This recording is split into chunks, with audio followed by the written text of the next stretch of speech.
Selamat pagi anak-anak kelas 9. Hari ini kita akan belajar materi baru, yaitu melayani itu indah. Sebelum masuk ke materi ini, kita sama-sama berdoa dulu, tundukkan kepala masing-masing dan mem akan berdoa. Kami bersyukur Tuhan buat pagi hari ini kembali kami akan belajar pelajaran agama Kristen. Walaupun secara online, Tuhan berikan kami kesungguhan hati dalam belajar, sehingga setiap materi yang akan kami pelajari, kami boleh pahami, mengerti, dan bukan hanya sekedar sampai di dalam pikiran kami, tapi juga dapat mengubah kehidupan kami. Terima kasih Tuhan, kami ucap syukur, haleluya, amin. Ya anak-anak, materi kita selanjutnya adalah melayani itu indah. Di materi bab 1 kemarin, minggu lalu, kita belajar bagaimana gereja yang melayani. Ya, ada 3 bagian dalam pelayanan gereja, yaitu marturia, koinonia, diakonia. 3 hal, tugas panggilan gereja, tugas pelayanan gereja. Nah, sekarang kita akan belajar melayani itu indah. Kenapa sih dikatakan melayani itu indah? Ya, kita akan lihat di sini. Pernahkah kamu melayani orang lain? Nah, pertanyaan ini. Di lingkungan keluarga, pelayanan kita ketika diminta orang tua membersihkan rumah, menjaga adik, itu pelayanan. Di lingkungan masyarakat, ketika kamu turut menjaga kebersihan lingkungan, membuang sampah nggak sembarangan di pinggir jalan, membantu tetangga yang sedang kesulitan, itu melayani. Ketika di lingkungan gereja, kamu ibadah sungguh-sungguh, ikut ambil bagian dalam kegiatan di gereja. Ketika orang lain ibadah sambil main handphone, kamu ibadah sungguh-sungguh, itu melayani. Jadi kalau bentuk pelayanan yang kamu pikir sulit, ternyata enggak. Melayani itu buat Tuhan tuh banyak hal ya. Jadi melayani itu bukan sekedar di mimbar. Melayani itu bukan ketika kamu menjadi song leader, worship leader, singer, tamborin, pemain musik, bukan. Tetapi hal-hal sederhana seperti ini ya, yang tadi Mem katakan, di lingkungan keluarga. Apakah ketika orang tuamu menyuruh kamu menjaga adik kamu mulai nggak mau, itu kamu nggak mau menerima pelayanan loh. Ya, ini pelayanan yang sederhana. Jadi kalau kamu berkata, Mem saya kan mau melayani, sedangkan disuruh jaga adik aja nggak mau. Nah, memang di Kisah Rasul ditulis dalam Kisah 1 ayat 8 dikatakan, jika kamu menerima kuasa, kamu akan menjadi saksiku, yaitu melayani pekerjaan Tuhan, menjadi saksinya Kristus, baik di Yerusalem, Yudea, Samaria. Yerusalem itu berbicara lingkungan terdekat kita, keluarga. Ya, jadi kamu melayani di keluarga pun kamu bisa melayani, di masyarakat, di gereja, bahkan di sekolah. Ketika kamu belajar sungguh-sungguh, itu bentuk pelayanan kamu. Ya, jadi jangan beranggapan ketika kamu belajar sungguh-sungguh itu ada Mem bukan melayani nih Mem. Enggak, itu salah ya. Selanjutnya, siapa saja yang harus dilayani? Ya, sesama kita manusia. Baik itu yang seiman maupun tidak seiman, kita harus sama-sama layani. Lalu binatang, tumbuhan. Binatang pun harus kita layani. Artinya apa? Kamu jangan sedikit-sedikit tendang binatang. Ya, tumbuh-tumbuhan, ketika kamu ada tumbuh-tumbuhan, disiram, dipelihara baik-baik ya. Itu bentuk pelayanan. Jangan beranggapan bahwa ini kan cuma tumbuhan, diinjak-injak aja, nggak usah disiram, nggak usah dikasih pupuk. Itu kamu tidak menghargai. Karena apa? Binatang, tumbuhan itu adalah ciptaan Tuhan. Nah, Tuhan mau kita itu memelihara, melayani apa yang Tuhan ciptakan di muka bumi ini. Baik binatang, tumbuhan, bahkan sesama kita manusia ya. Lukas 22:26 dikatakan, tetapi kalian tidak boleh begitu. Sebaliknya, orang yang terbesar di antaramu harus menjadi seperti yang terkecil, dan pemimpin haruslah menjadi seperti pelayan. Tuh bayangkan ya, orang yang mau jadi pemimpin, dia harus seperti pelayan. Artinya apa? Kalau seorang pemimpin yang otoriter, dia akan sulit memahami orang yang melayani dia. Tetapi ketika menjadi pemimpin yang mau melayani, maka dia akan tahu bagaimana merasakan hal-hal dalam melayani. Dia nggak akan menganggap orang itu rendahan, dia nggak akan menganggap orang itu nggak layak. Nah, hal melayani ini pun diberikan oleh Tuhan Yesus ya. Apakah yang dimaksud dengan melayani? Menurut Kamus Bahasa Indonesia, melayani adalah tindakan membantu, menyiapkan, mengurus, dan menerima seseorang. Ya, tindakan membantu, menyiapkan, mengurus, dan menerima seseorang. Seperti tadi Mem katakan, membantu menyiapkan, mengurus. Ketika kamu disuruh ngurus adik kamu, itu melayani. Ketika kamu disuruh sama mama menyiapkan makanan buat dimakan, itu melayani. Ketika kamu misalnya menerima seseorang, teman, mungkin dia bukan orang yang pintar tapi kamu mau berteman dengan dia, itu melayani. Ya, jadi yang namanya melayani itu tidak hanya berbicara sesuatu yang ada di gereja. Ya, tetapi kenyataan kamu di gereja sungguh-sungguh tapi di rumah berontak sama orang tua. Kamu di gereja sungguh-sungguh tapi berkata kasar kepada orang tua. Kamu di gereja sungguh-sungguh tapi tidak mau membantu orang tua. Itu kamu tidak melayani. Itu dikatakan kamu hanya melaksanakan ibadah secara lahiriah saja. Cuman badan kamu ibadah tapi tidak ada bukti bahwa kamu mengalami ibadah itu sendiri, melayani itu sendiri. Ya. Setiap orang Kristen mendapatkan panggilan untuk melayani sesama tanpa mengharapkan balasan. Ya, kalau kamu nolong teman kamu, jangan harapkan balasan dari teman kamu. Kamu misalnya nolong tetangga kamu, jangan mengharapkan kamu juga mau ditolong, ya. Karena orang yang melayani, dia harus melayani dengan tulus. Seperti kita lihat contoh melayani yang diajarkan Tuhan Yesus di dalam Yohanes 13 ayat 1 sampai 17, nanti dibaca karena ini akan salah satu tugas, ya. Kisah Yesus membasuh kaki murid-murid. Ya, siapa sih yang mau cuciin kaki orang? Apalagi pada zaman dahulu diperkirakan kaki orang yang dari luar itu pasti kotor, berdebu. Karena wilayah daerah tempat Yesus saat itu dengan murid-murid bukanlah tempat seperti kita jalan beraspal, tidak ada debu, tidak. Tapi pasti kotor. Tetapi Yesus mengajarkan melayani dengan cara di sini membasuh kaki murid-murid. Tindakan pembasuhan kaki yang dilakukan Yesus itu ada beberapa makna. Yang pertama yaitu simbol kerendahan hati. Ya. Ketika Yesus membasuh kaki murid-murid, itu simbol kerendahan hati. Intinya apa? Orang yang melayani harus memiliki kerendahan hati. Yesus hendak menunjukkan bahwa seorang pelayan harus memiliki kerendahan hati.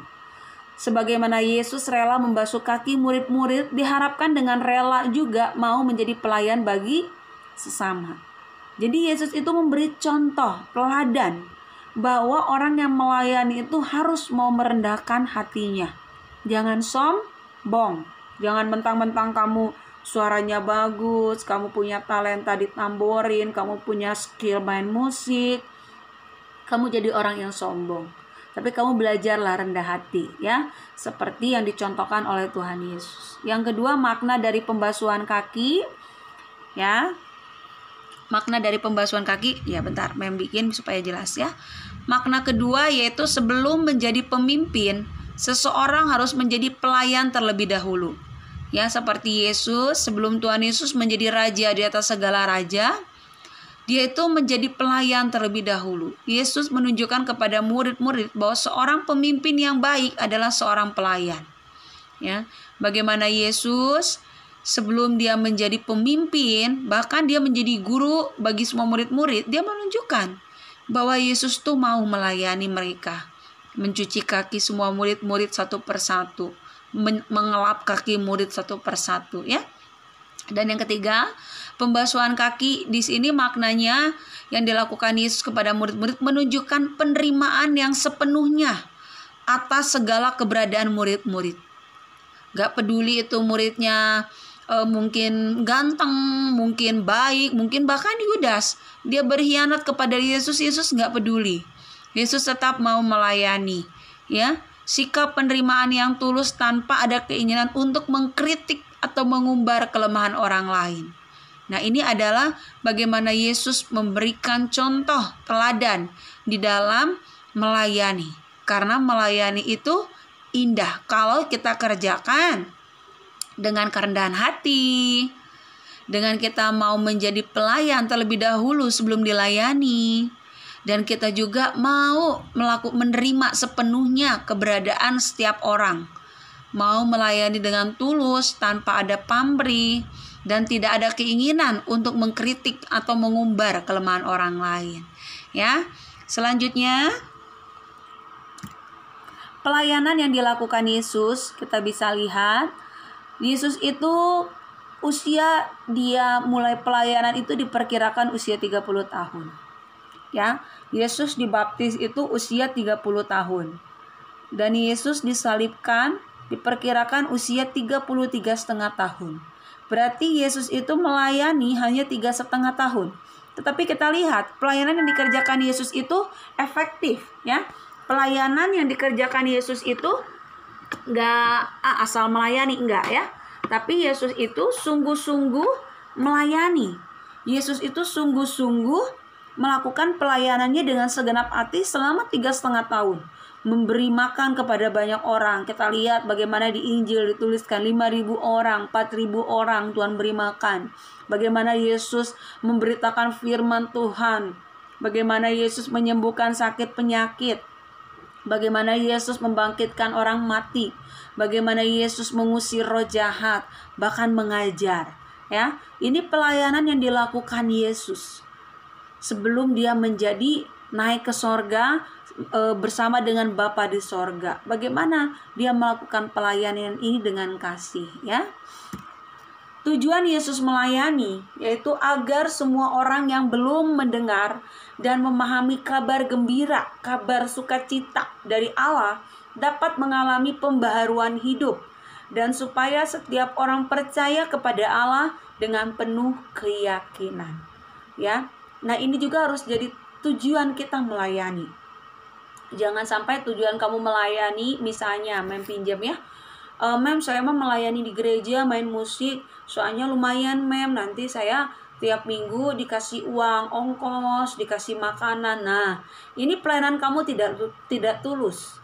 Tetapi kalau tujuan kamu mau melayani supaya orang-orang dapat mengenal Tuhan, menceritakan tentang kebaikan Tuhan melalui sikap kamu, pribadi kamu, berarti ini tujuan kamu adalah tujuan yang murni seperti Tuhan Yesus, untuk mengabarkan kepada setiap orang bahwa ada Yesus sebagai juru selamat, ya.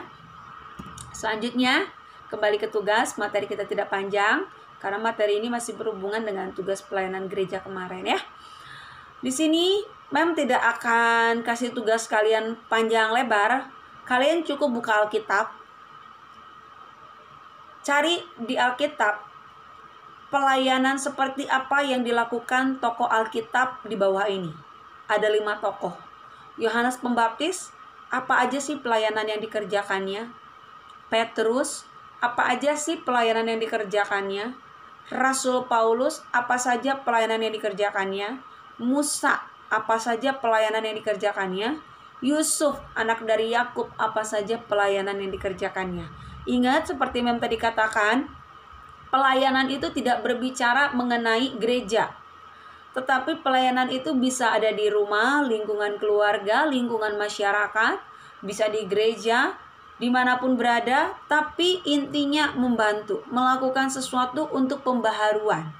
Ya, kalian buka Alkitab, jadi ditulis ya, misalnya contohnya Musa, ya, Mem kasih contoh Musa di dalam Keluaran pasal berapa? Kalian tulis pelayanan yang dilakukan Musa. Musa mulai menjaga kambing domba Yitro, itu melayani. Karena apa? Dia menjaga kambing domba yang dipercayakan oleh Yitro kepada Musa. Yang kedua, pelayanan Musa. Dia mulai membawa bangsa Israel keluar dari Mesir. Lalu yang ketiga, pelayanan dilakukan Musa. Musa mulai berdoa kepada Tuhan bagaimana supaya bangsa Israel yang dibawa keluar punya aturan-aturan, sehingga akhirnya Tuhan memberikan 2 loh, aturan-aturan supaya bangsa Israel hidup benar di hadapan Tuhan, ya. Itu salah satu contohnya tuh. Nomor 4 Mem sudah jawab ya. Jadi kalian tinggal cari 4 nomor lagi. Nah, tugas ini dikerjakan paling telat dikirim Senin, foto saat PJJ dan tugas dibuat kolase, ya, dan dikirim ke WA Mem. Mem berharap sekali jangan ada yang telat, karena di tugas kedua, Mem bilang tugas sudah kedua tugas ya. Tugas pertama pembatas Alkitab, tugas kedua tentang minggu kemarin gereja yang dimelayani, itu masih banyak yang belum ngumpulin tugas.